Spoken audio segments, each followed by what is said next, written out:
Prepositional phrase, prepositional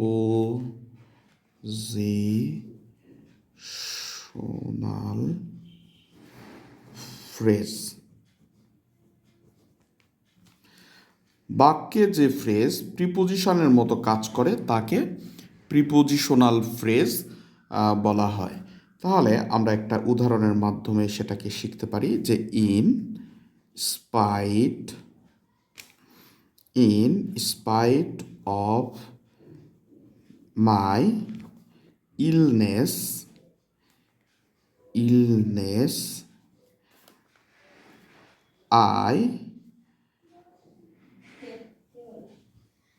I went to the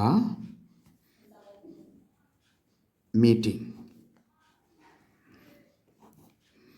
এখানে দেখো in spite of এটা হচ্ছে একটা প্রিপোজিশন।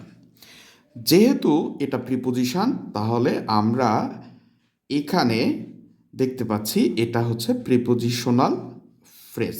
বাক্যে এটা প্রিপোজিশনের মতো কাজ করেছে, সো এটা প্রিপোজিশনাল ফ্রেজ। আর ফ্রেজ আমরা কেন বলছি এই বিষয়টা তোমরা বুঝতেই পারছো, যেহেতু ইন স্পাইট অফ তিনটা শব্দ মিলে একটা আংশিক মনের ভাব প্রকাশ করেছে এবং এটি একটি পার্টস অফ স্পিচের মতো কাজ করেছে।